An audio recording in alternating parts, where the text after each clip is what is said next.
is an Unspoiled Network podcast. This is Spoil Me, covering Fire and Hemlock by Diana Wynne Jones. Approximately pages 265 to 315. In this section, I still hate Ivy so very deeply. Seb is a thing now. Don't care for that. And also there's an attack in a spooky funhouse, which I'm always a fan of. Welcome to Spoil Me.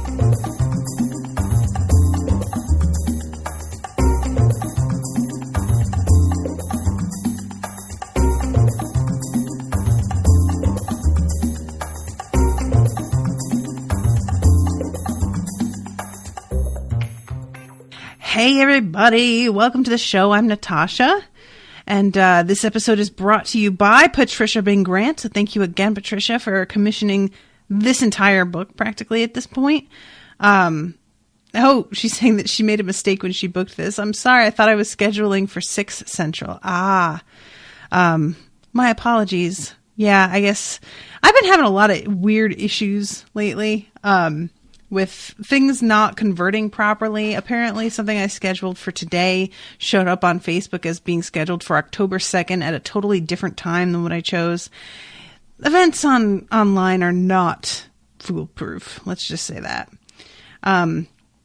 But yeah, so this episode, let's get started talking about how David Bragg left Ivy. She said with malicious glee, "Listen, I know that wishing bad things for Ivy is essentially also wishing bad things for Polly, because life is unfair and Ivy takes out any hardships or any unfairness on her daughter and blames it on her. So I shouldn't be cheering on the fact that things are going wrong in her life, but I just want everything to go wrong for her forever. And now, since Polly isn't living with her anymore, it feels safe to want that, because Polly isn't isn't in her line of fire. So I'm going to go on hoping that and enjoying this. And, we'll see how that goes. She picks herself up real quick and gets a new boarder, in quotes. But yikes, so this fucking bitch. I'm getting this out of the way now, because that's how this chapter starts. "I'm not saying it was all your fault," she said to Polly, "but it was partly through your slyness and meddling. I couldn't trust him after that. I was only trying to get a little happiness for us both, and now it's gone." Polly squirmed. Her time in Bristol had left her raw and embarrassed. Ivy did not seem to be telling the truth any more than Dad did. I like that line a lot.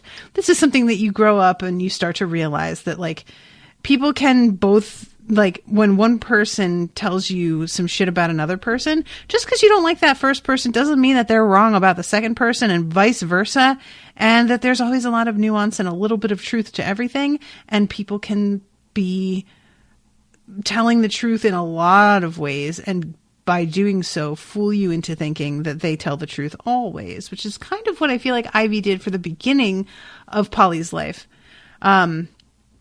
"Is that all you have to say?" Granny said to Ivy after an hour or so.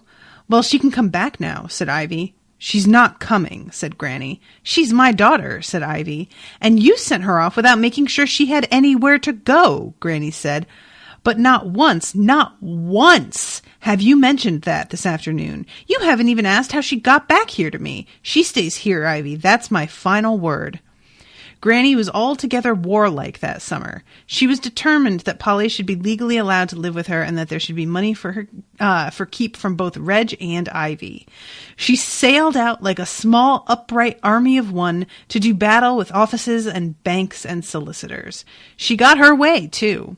When Polly went to be interviewed with Granny at one of the offices, she heard a man in the side room say, "Oh my God, it's Mrs. Whitaker. I don't care what she wants. Just give it to her."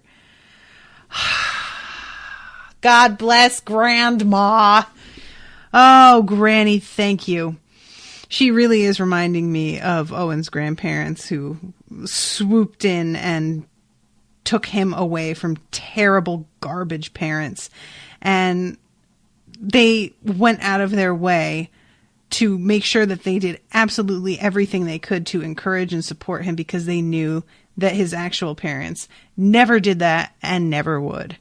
So we find out a little bit later that like Granny makes sure to come to everything that Polly does at school, and just like really makes a huge effort, even when she is sick, even when she is tired. And she doesn't say shit like, oh, and it's so boring. Oh, God, I couldn't wait to get out of there. Like somebody I know. Ivy. You are being generous, she said to Granny out of her new embarrassed rawness. Arranging to keep me, I mean. No, I'm not, Granny retorted. Being generous is giving something that's hard to give. After I gave up teaching, I had next to nothing to do, and I began to feel no one in the world needed me. Now you need me. It's a pleasure, Polly.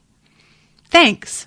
Polly contracted her throat with ice cream, expanded it again with coffee. And then Gran tells the story of exactly why she cowed this guy.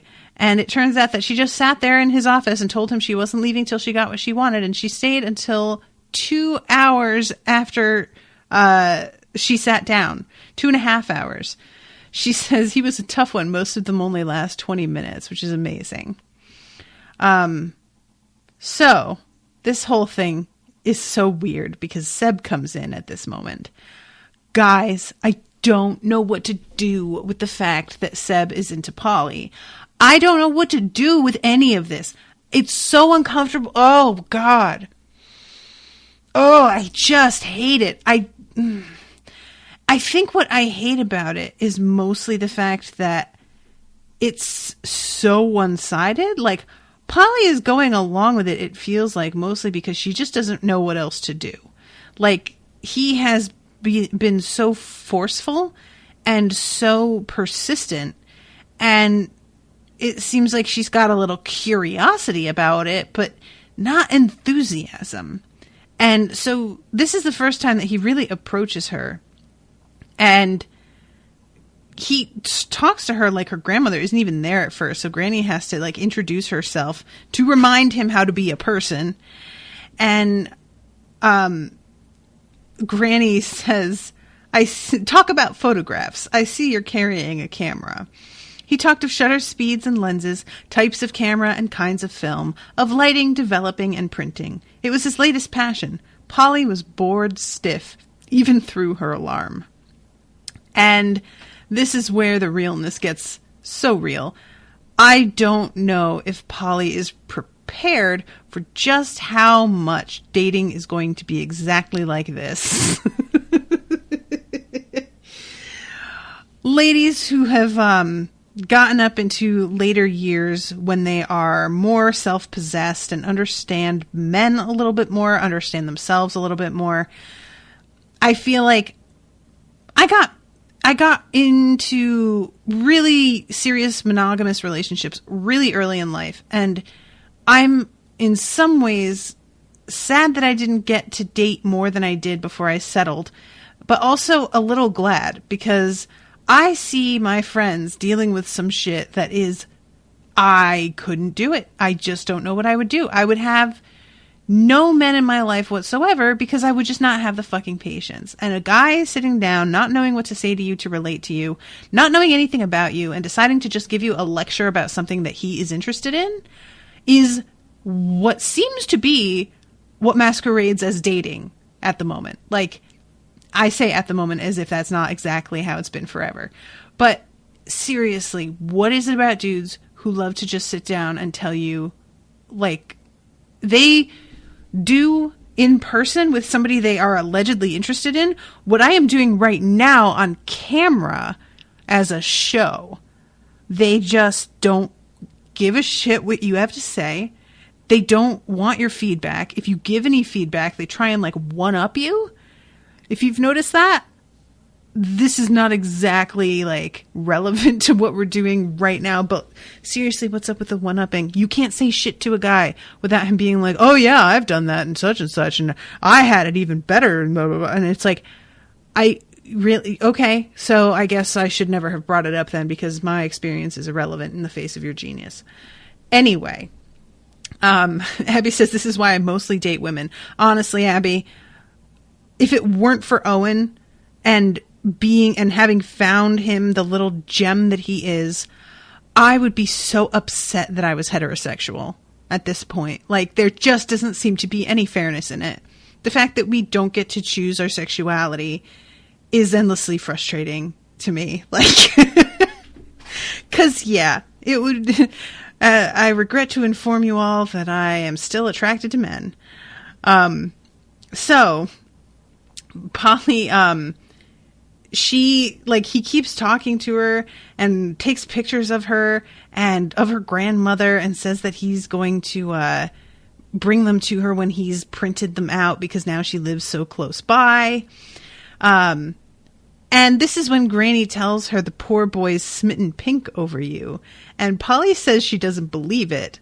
And I don't blame her because it just seems like the unlikeliest thing to happen. And this whole thing. Seb arrived at Granny's 2 days later with the photographs and stayed all afternoon explaining the exact method he had used to develop and print them. This time he was much less awkward. He told them he preferred not to be called Seb these days, but Sebastian, and that he was doing A-levels next year. After that, he intended to be a barrister. He looked at Polly most of the time he talked. Polly tried not to be awkward either, but it was not easy when someone so tall and old and well-dressed seemed to admire her so much. She did not like the photographs at all. Seb had done things with strong light and dark shadows that made Polly and Granny look like two white-haired witches. Well, you see, Seb explained to Polly, you're not beautiful or pretty, but your face is interesting, and I've brought out the interest. Y'all, Seb is nagging Polly right now. He is a fucking fedora-wearing pickup artist, and I can't handle it at all. This is so...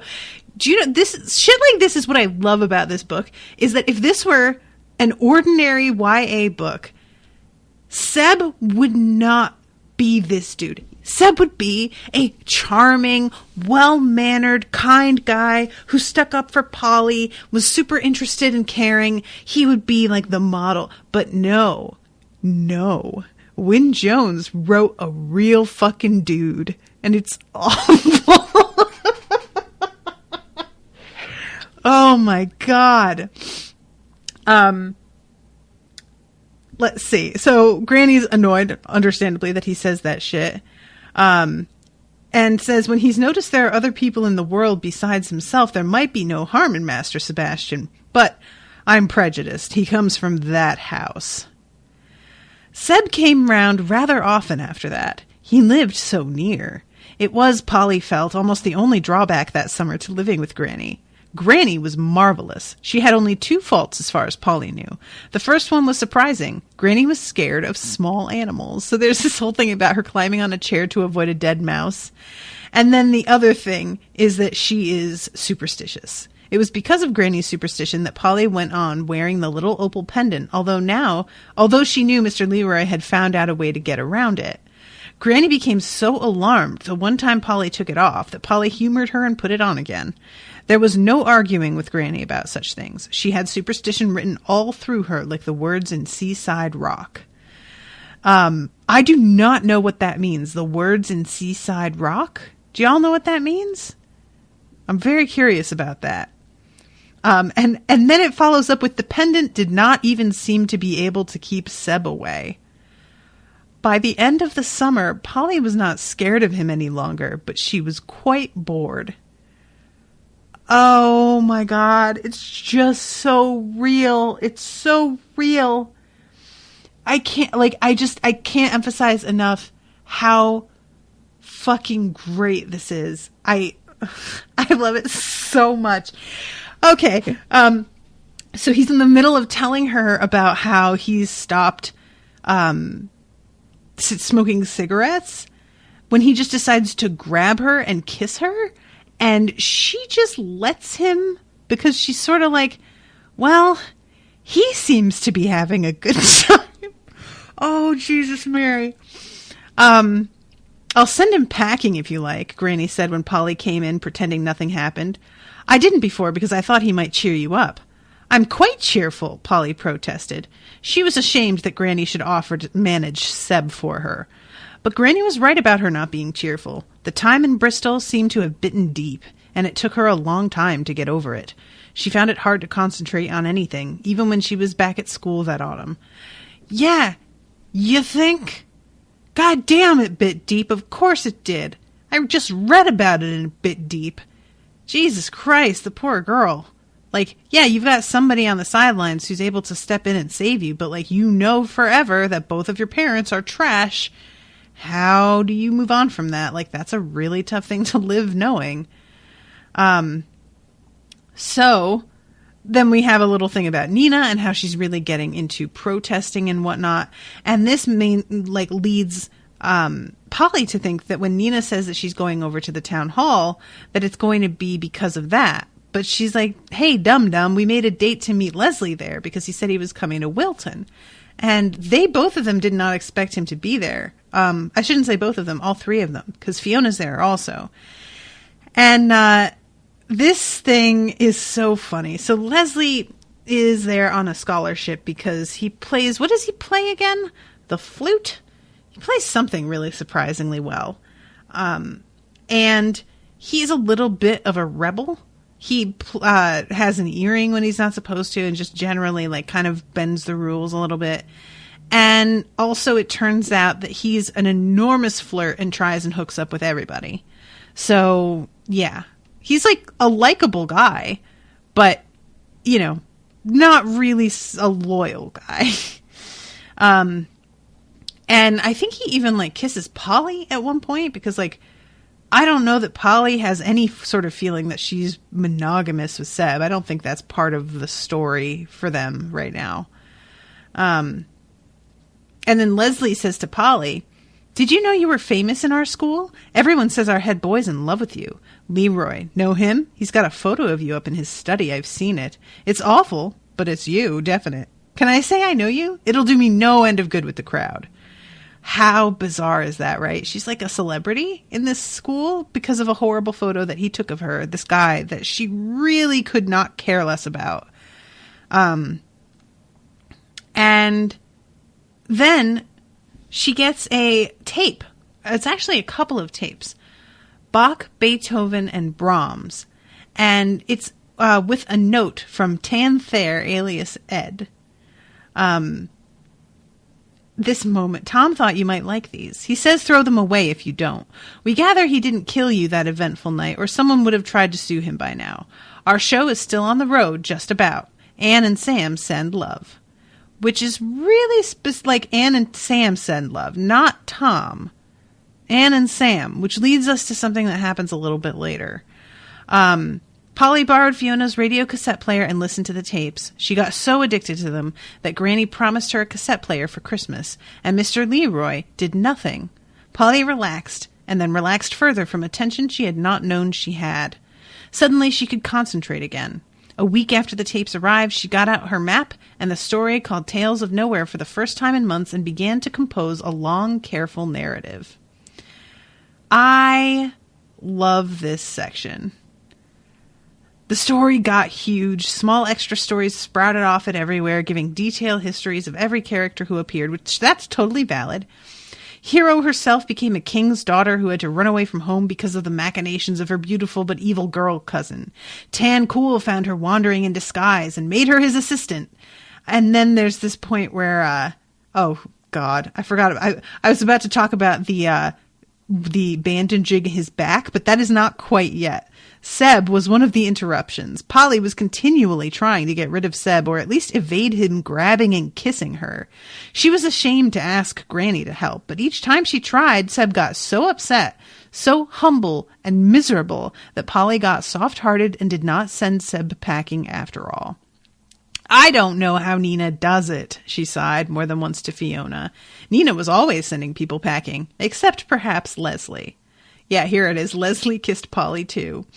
Yeah, there is something real here about the fact that she, again, it's just this indifference and the fact that he is so like pathetic after she tells him no, that she's just like, oh, all right, fine. Like the entitlement thing, but this is a real different side of entitlement than we normally see. Like when we have that, when we see this illustrated, usually it's an extreme where the guy winds up getting really manipulative or really abusive, either physically violent or just verbally so. And this is a slightly softer, more insidious version of that I don't think it's talked about enough, where guys just act like, well, fine, I guess you don't care anymore. And it turns into this huge emotional manipulation and guilt trip. And I just don't feel like that gets addressed enough. It's really, really common. And, you know, one of the weapons of men and boys that we treat as almost being like charming in a way when it's really not. It's just super gross. So yeah, so hard to break up with manipulative mother guckers. I adore mother guckers. Patricia, just so you know. Had to break up with him 3 times. Oh man, there's nothing worse than a guy that will not like let go. More tapes arrive for Polly at Christmas with love from the Dumas Quartet. And this going through the alphabet, isn't he? Granny remarked. What does he do when he gets around to Weber and go back to Bach? Polly finished her huge narrative during the summer term. And she winds up sending it off. And Tom sends her back. I don't know what's going on with him. Like, I have such mixed feelings about this. I'm getting ahead of myself. I'm sorry. Shakespeare, she discovered, borrowed plots for his plays from all over the place. So there, Mr. Lynn. Her story was all her own. The longer she spent copying, the more she admired it. Some parts were really good. The part in particular where Tancool is wounded in the shoulder and Hero has to dress the wound. She strips off Tancool's armor and sees the smooth, powerful muscles rippling under the silken skin of his back. Wonderful! Polly went round whispering it admiringly to herself. The silken skin of his back. So she sends it out, and she just gets a postcard that just says Sentimental Drivel. TGL. Tom, what are you doing? They've got to him somehow. I can't imagine. He can't have gone off Hero business, she kept thinking. What's the matter with him? He used to like it. He told me he was hooked on it. What's wrong? So she's irritated about this when Seb crosses the road to try and walk next to her, and she snaps at him to stop bothering her. Polly, that's not like you, Seb said in a huffy, pleading way. At this, Polly was angry enough and hungry enough to turn around and say, yes, it is like me. You just don't know what I'm like. I told you to stop bothering me. Go away and don't come back for a year. I'm too young. Yo, yes, it is like me. You just don't know what I'm like. Is that a fucking word or what? Holy shit. That is one thing that I really underestimated when I first started dating, is this whole idea of somebody really knowing who you are. You don't know yourself. So the fact that somebody else doesn't really know you doesn't seem like that big a deal. And then you start to get to a point where you do know yourself, but the guys aren't making any more of an effort than they used to. And you're like, but wait, now I'm a grown-up. And I understand myself and know things. And now you should be trying a little harder because you're also a grown-up. But no, that's not how that works. And she just calls him up and leaves a message that says, what the hell do you mean, sentimental drivel? Oh, God. And slams the phone down again. So this fucking bitch, Ivy.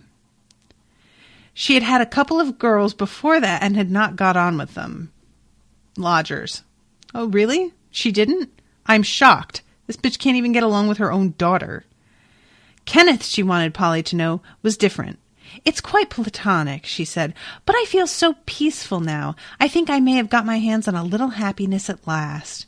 She wanted Polly to come round at least for a visit. Don't you, said Granny. Granny, I need to give her a friggin' medal. Dear Polly, Tom wishes, for some reason I can't understand, for you to consider the human back. He says there are many other matters you should consider too, but that was a particularly glaring example.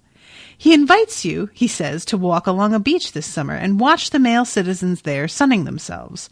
There you will see backs stringy, backs bulging, and backs with ingrained dirt.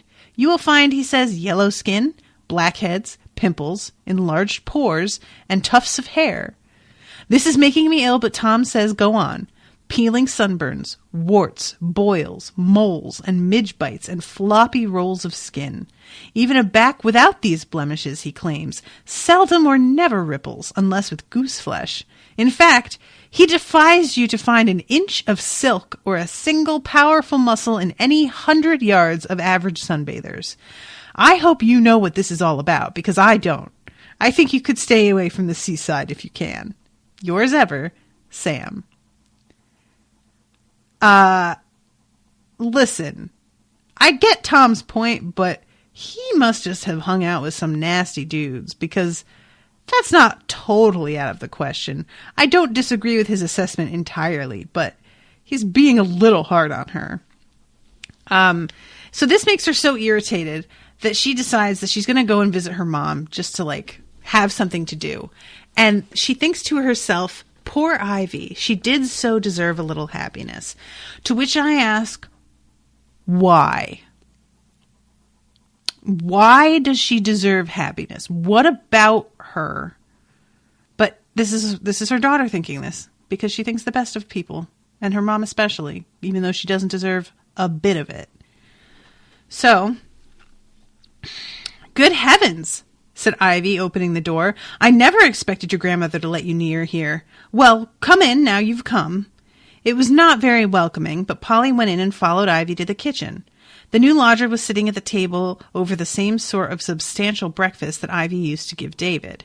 He was a stringy, quiet little man, with not very much hair brushed over to make it look like more. When he saw Polly, he jumped up with such violent politeness that his chair fell over. Sit down, Ken, Ivy said soothingly. She's only Polly. So she thinks about Ken because he has a giant mole on his nose with hair growing out of it, and what he must look like on the beach, So when Ken had shuffled off, Ivy said, You haven't quarreled with her too now, have you? No, said Polly. Of course not. You do quarrel with people, said Ivy. It's your besetting sin, Polly. Polly opened her mouth to protest, then shut it, almost with a snap like Granny. She let Ivy go on. But don't think you're going to come back here. It wouldn't do at all. I can't have Ken upset. Polly got up to leave. Polly said goodbye to Ken politely, because it was not Ken's fault, and left. As she walked back to Granny's house, it began to seem to her that she knew what Tom meant. She had Ivy's example to show her that there were ways of thought that were quite unreal, and the same ways went on being unreal, even in hero business. Her first act on getting in was to rescue Sam's letter and shake the tea leaves off it. Her second act was to get out her own first copy of the huge narrative and look at it carefully. So this is an interesting thing. She has this moment with her mom of realizing, oh yeah, right, you are trash. I keep trying to make excuses, and yet you keep proving to me exactly the thing I thought about you. Which, is that not the most infuriating thing? When you've got a little distance from a situation and you start to wonder if maybe you had it wrong. Maybe you were just too hard on them. Maybe you were in a bad mood or just hadn't learned how to keep your temper, or maybe they were just going through a really hard time. And you go and see this person again, and it is exactly as terrible as you originally remembered. And somehow you softened all of the edges with time, and then you immediately want to murder them again. Oh man, our brains really do trick us, don't they? She found she knew exactly what Tom meant. She writhed. Oddly enough, it was all the bits she had been most pleased with that now made her writhe hardest. She would have torn it up, except it had taken such months to write. She wondered what she could do to show Tom she understood now. The book of tickets she was supposed to be selling for 12th night caught her eye, piled on a heap of other notices from school. So she wraps up some tickets and sends them off. Granny comes to the play, and Granny is, telling her that she had a lovely time, even though she's like half sick and has bad knees and everything. And then there's, where's the part that I'm looking for? Because doesn't Mr. Lin come to this? I'm trying to find. No, right. He doesn't come to this. Because that surprised me. I remember expecting him to show up and he doesn't. And I was like, all right, something's going on. Let's see. The gun went and Polly got left at the start. She thought that in the circumstances, it was pretty speedy of her to come third. So, right, this is the track meet. And Mr. Lin comes to that instead of 12th night. I forgot about it. So this is what kind of throws her off. Tom was here. Surely he was, Polly cried out. Put something on, Polly. You'll catch your death. Yes, he was here, but he had to go. The quartet's just off to Australia. He left you this. And this is such a weird thing, like that he comes and then just leaves again. I don't really understand what's going on. It feels like he's avoiding her, but he doesn't want to completely neglect her or abandon her. And it just feels like too much to me. Like this girl has been left by everybody. And for the way that he's behaving, it just seems like he's not. Things have to be really bad for him to behave this way. Something's going on. It was a drawing of a kangaroo wearing glasses, and he had made it look really quite like him. And Mr. Leroy had won, hands down. He thinks I'm just a child, Polly said angrily. Well, you are, said Granny. So, here comes Sports Day. That's the previous one. Don't wish your life away, Granny said. It became almost a motto of hers. Polly stirred uneasily again because it seemed to her she might have done precisely that, wished her life away. She had only a year left of those second hidden memories. After that, her memory ran single again and disturbingly blank and indifferent.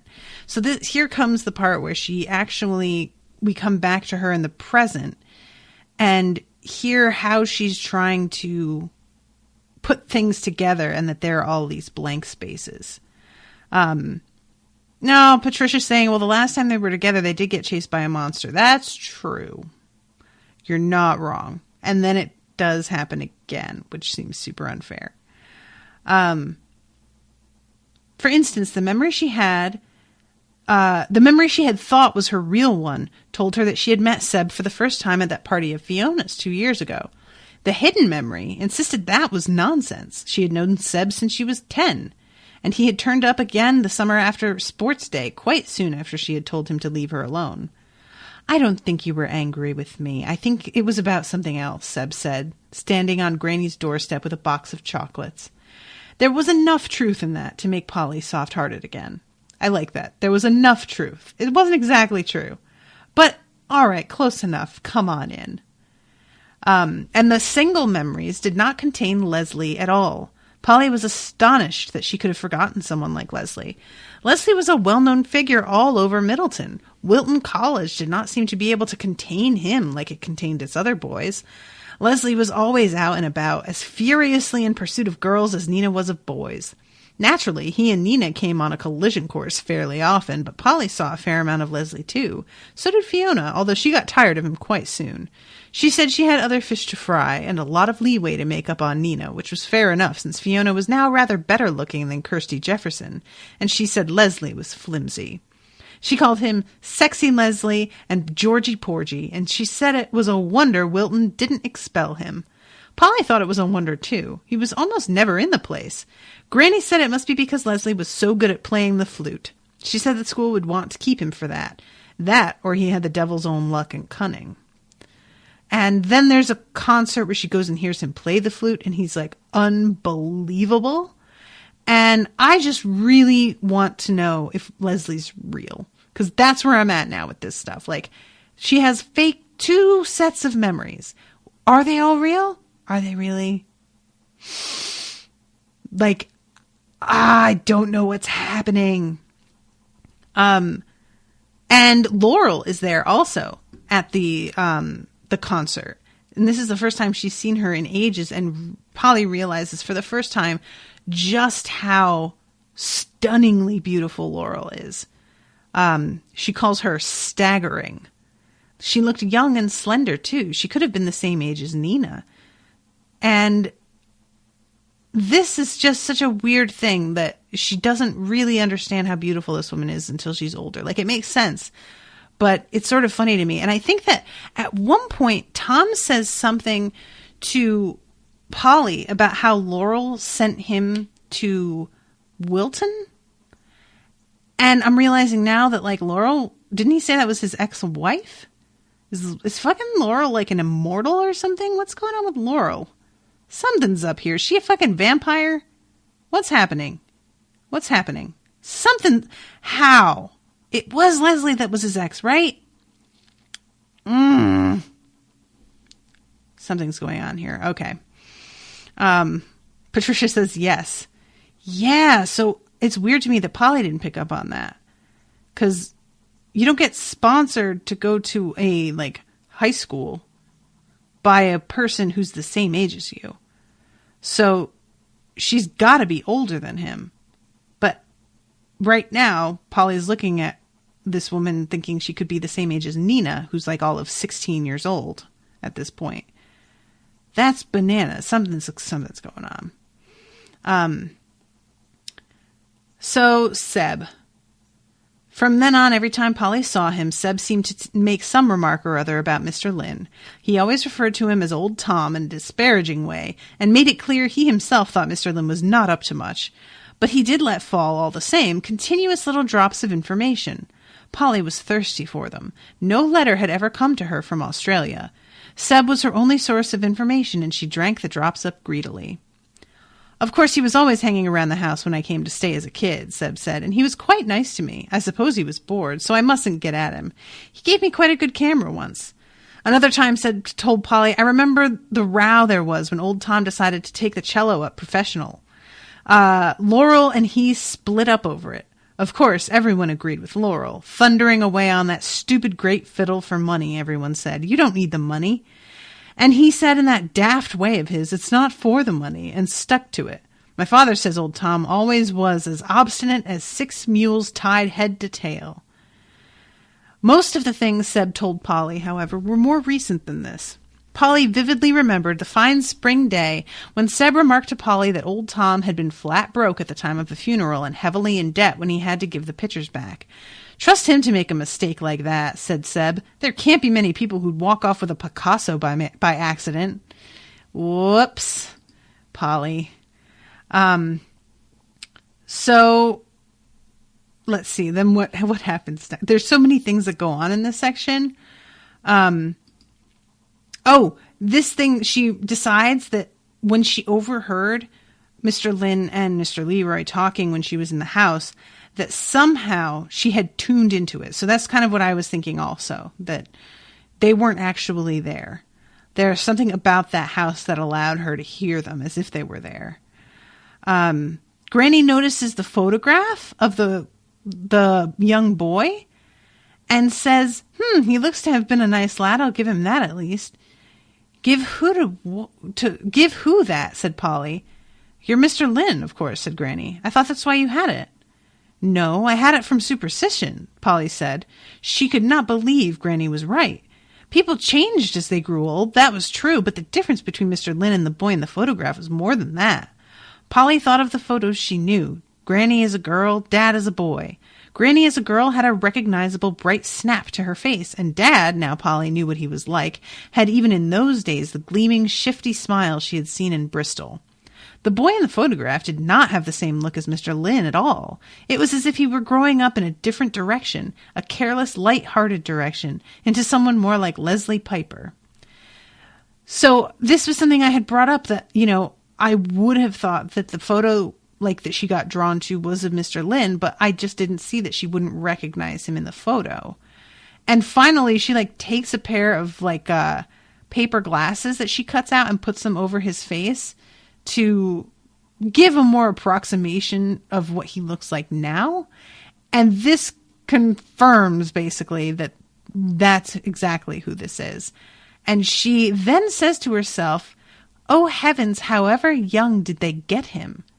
She clapped her hand over her mouth. She had not meant to say that, not out loud, not even in her head, and Mr. Leroy could well have overheard. She added carelessly, "Anyway, he's gone to live in Australia now, so why bother?" What in the fuck? However young did they get him?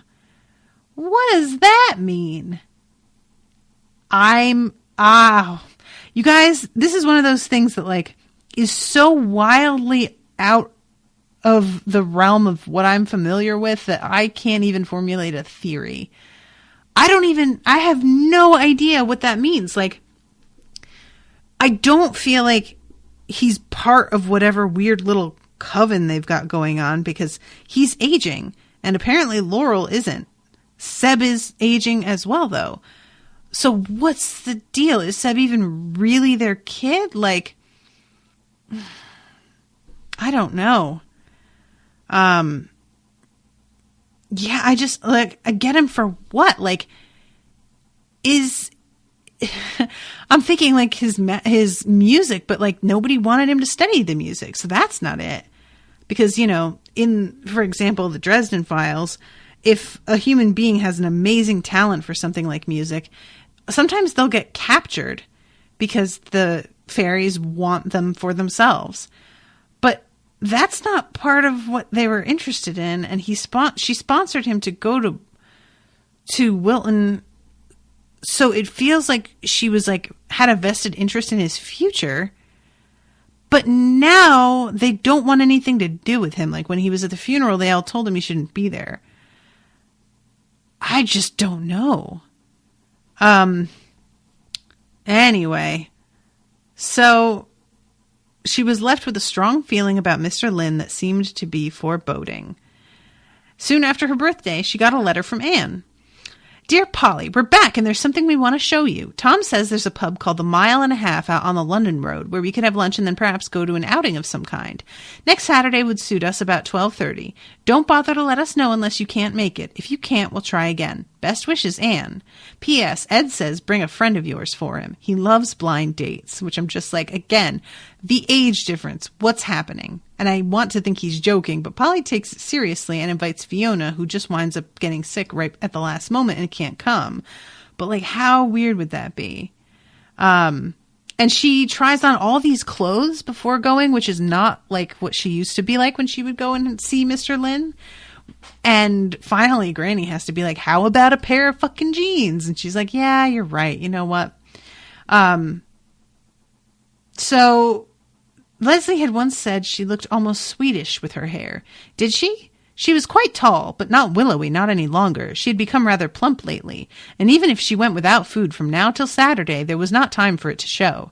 She would have to settle for being plump and pretty. She was pretty, she knew that, but she would have given her ears and then hidden the blank spaces under lots of hair to look as beautiful as Laurel.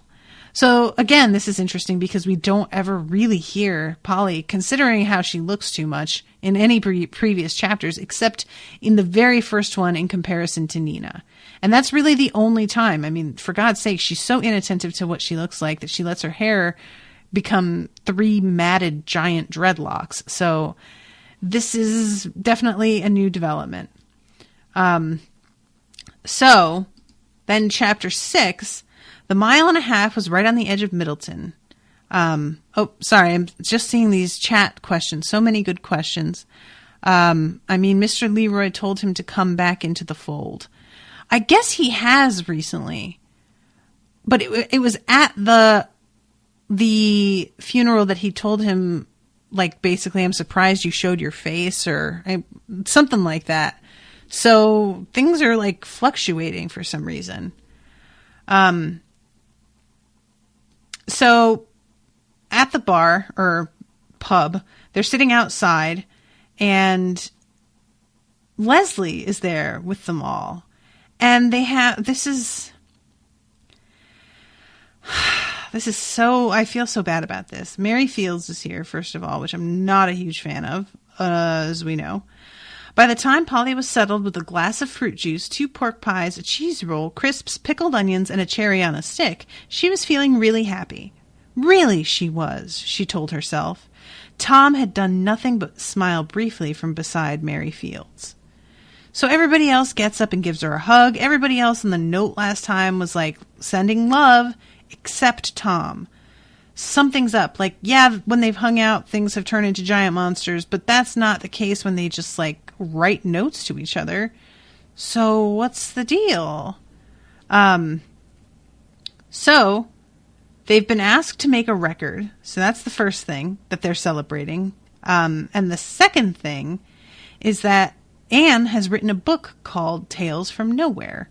It says by everybody, but they all said that basically Anne was the one who like put most of it together. And they all wrote the story, and then Anne went behind our back while we were in New York and sent them to a publisher. We all nearly dropped when they said they'd print them. I'd love to read it, she said. Can I borrow it? That one's your copy, said Tom. It may have been the first time he spoke to Polly. We saved it for you. On condition I don't put it face down on the floor. I know, Polly said, and managed to meet his eyes for the first time. Thanks. Thank you all so much. They had written their names in it, she found, now she looked properly. She was touched. It was an honor. So then they sit there and have some champagne and celebrate everything, and then they decide that they're all going to go to a carnival. And as they're walking over there, she's talking to Leslie, who tells her that Tom asked her to come, or asked Leslie to come, to look after you. I don't need looking after, Polly said, stabbed with annoyance. Besides, you hardly know Tom. Know him quite well, said Leslie. Used to come in the shop a lot, him and Mary. That's how I got sent to Wilton. Mum asked him about schools once. He said Seb Leroy seemed happy at Wilton. What's the tie-up between him and Seb? So then we get the, let's see, it's only just around the corner, they insisted. Polly was preoccupied with aiming Tales from Nowhere at her bag. She kept missing and only got it put away safely as they all rushed off and swept her away with them. After that, somehow, they were in a fairground. So Tom, at this point, finally comes up to her and says, do you think really we should be here? Because I don't think, in light of past events, that this is the safest place for the two of us. And when she confirms, like, are you saying because of, the paper monster? He's like, yeah, which kind of gets her and makes her emotional. And she's been drinking champagne also, so I think that's helping her along. And it gets her that he's admitting that this happened to the two of them, because I think in her heart of hearts, she was like kind of wondering if she was making shit up. And she grabs his arm and hugs him and says, I don't care, I'm just so glad to see you again. And as she's saying this, Mary Fields comes up and says, Tom, you should see yourself. You look like father and daughter.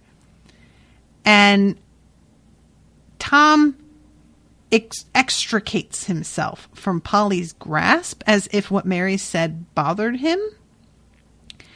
And then he follows Mary and doesn't really acknowledge Polly again. And this gets her so upset that she winds up forcing being cheerful to this degree that I'm almost wondering if there's something about their emotions that drives what's going on, because it does seem like when she's having extreme feelings that things start to happen. At the same time, there's always terrible shit happening to Polly. So having extreme emotions frequently and then getting punished for that on top of getting the punishment she already gets in life just seems mean. I don't know. But yeah, such was her misery that she herself seemed nowhere among it all. She was no more important than the little ping pong ball bouncing on top of a jet of water in the stall beside her. Leslie came scouring back to find her. Tom had sent him. Polly let him seize her hand and tow her into the festivity. Pride came to her as it had over Joanna, and she made herself violently happy, fiercely enjoying herself. It was like pushing your hand on the jet of water to hold it down. I love that line. Yo, is that not just what it feels like when you're upset and you're like in public and can't let it show? So you push it down and you can still feel it and you're constantly fighting it and it's clearly still there. But if you're not the one with your hand right in front of it, you would never know. And it is awful. Oh God, there is nothing more painful to me than having to like hide how I'm feeling. It is super, super awful. Like, not like I don't do it constantly all the time, every day of my life, but it sucks because it just sucks.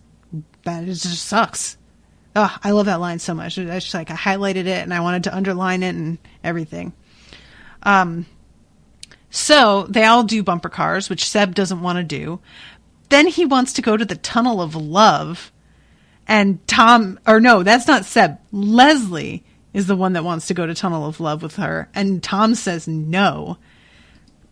And then they go to the Castle of Horrors. This goes dreadfully, terribly wrong.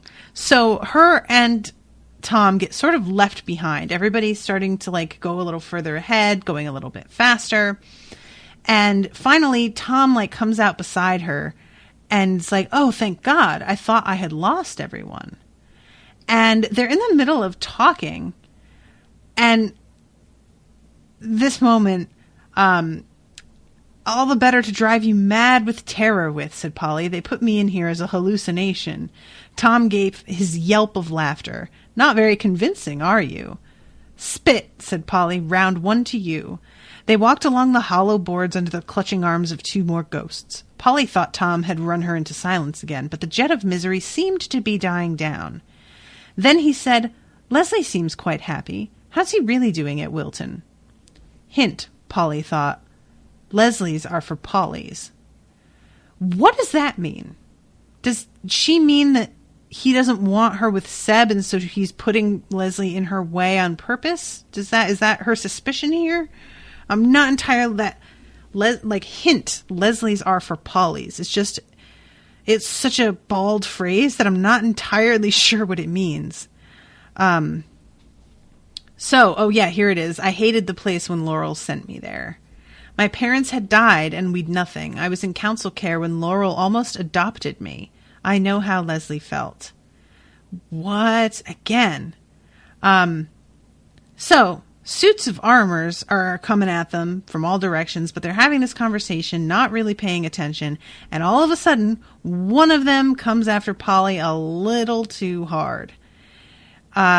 She kicks it and it goes flying, but then Tom goes down under one and gets kind of pinned there, and she comes forward to try and help, and he like kicks her to get her out of the way. This is a metaphor, isn't it? That's what's happening.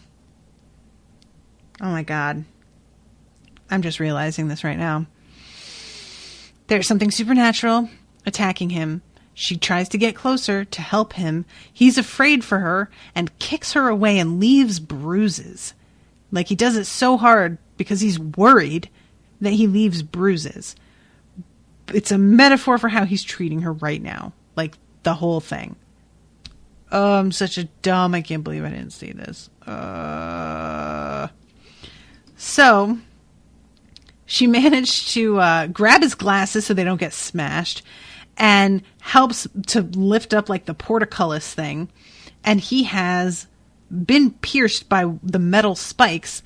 Like he's not dead, but it really hurts him to the point where her finally having to wrap up his back. The thing that she wrote about, it almost makes her feel sick because he's bleeding so much. Patricia's saying, I've read this book several times and never thought of this as a metaphor. I feel better. Okay, good. So Polly helped him get one arm out of his sleeve and then gingerly took hold of the shirt by its collar. She had to peel it off. It made her teeth ache and her spine fizz with horror. What a sentence. You are now about to see a human back. Oh, shut up, she said. You would say that. I've seen backs every time I go swimming. Oh, that's so great. So,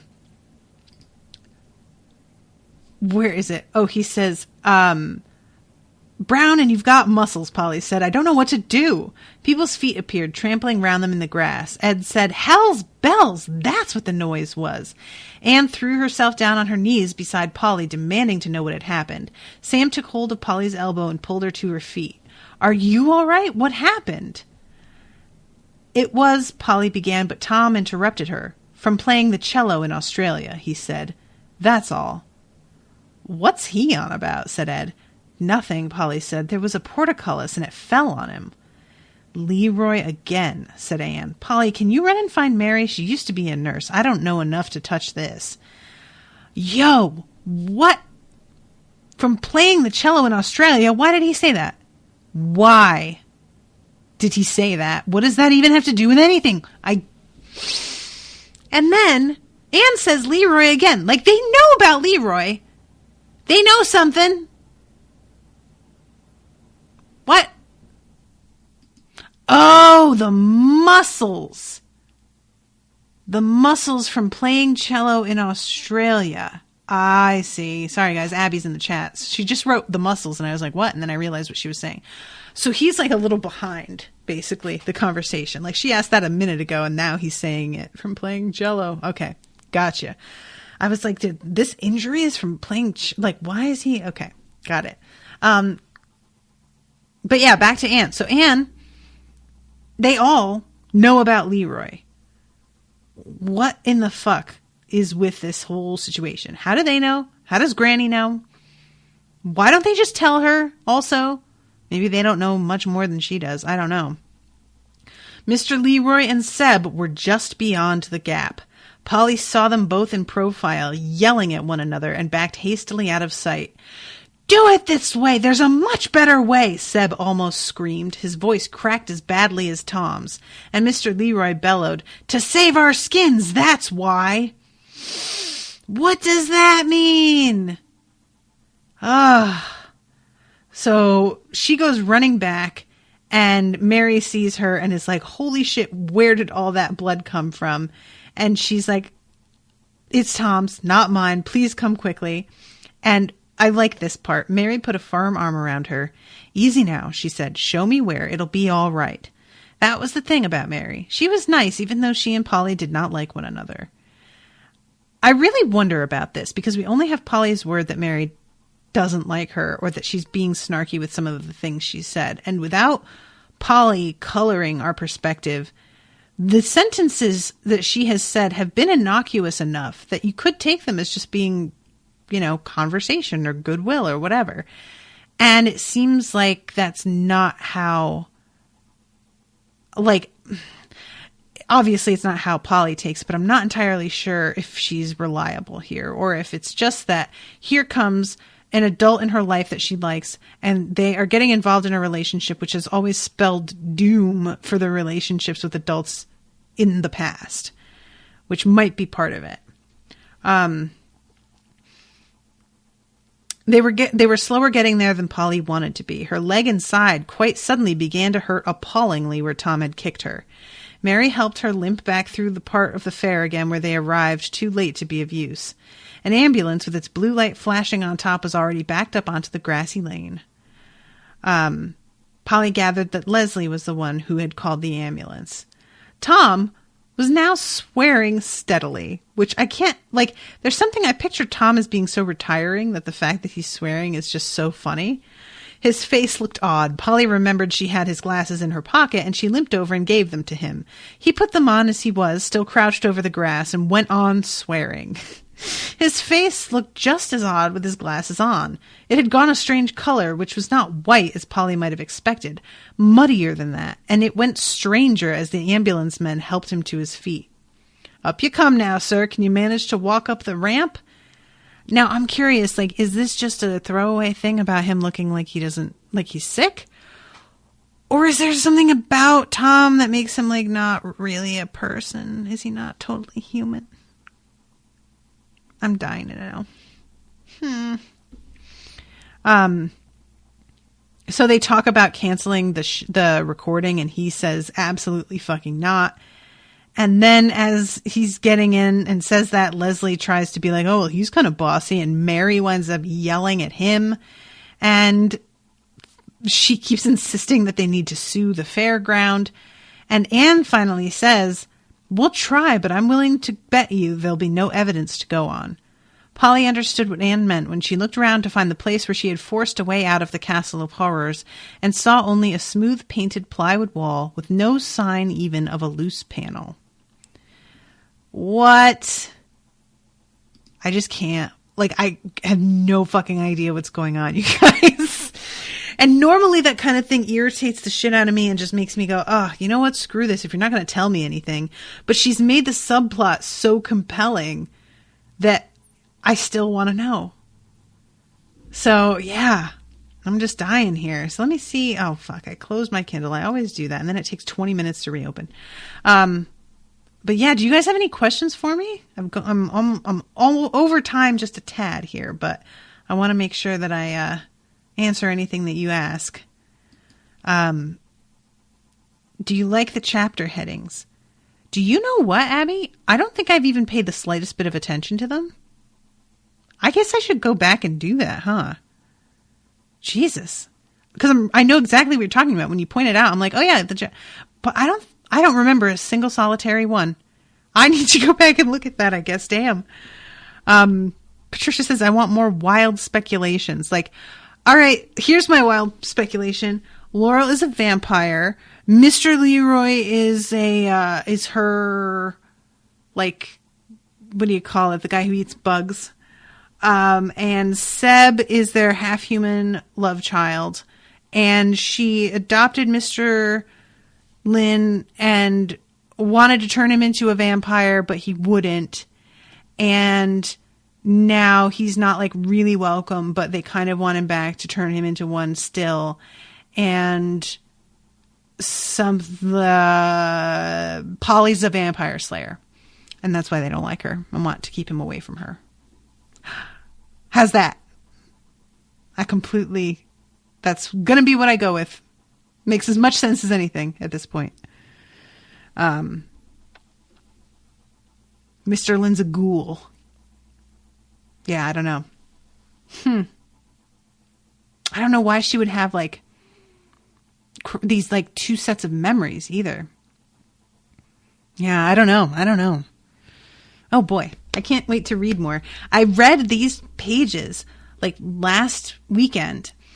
And, when I was going to prepare for recording today, I was like, oh, sweet, I get to sit down and read more. And then I sat down and I was like, fuck, I don't get to read more. I have to reread what I read already because I didn't get to record on that yet. And I was, like, so irritated because I wanted to keep reading. So now I'm done and I finally get to. So yay. Yay. I'm about to go commission the next. Yay! Thank you, Patricia. This is so much fun. Thank you so much for commissioning these, seriously. And thank you both for coming to the chat. I've had good luck today with people being able to come. And yeah, guys, so I'm going to wrap up. Thank you so much for everybody who's listening. Please, if you're interested in commissioning something, you can go to unspoiledpodcast.com/shop. And also check out, I just did The Thing as a live watch on Facebook Live if you're interested in coming to the website or the Facebook page, facebook.com/unspoiledpod. There is a video of me watching it in real time, live on camera, because I had never seen it before. And then I did a recording on it, which will be up on the Spoil Me feed. So keep an eye out for that. Hopefully going to get another, maybe one or two more Halloween movie commissions, scary movie commissions. So fingers crossed on that. All right. Thank you, Abby. And thank you, Patricia, for coming today. And hopefully I will see you soon with a new episode. Toodaloo, motherfuckers.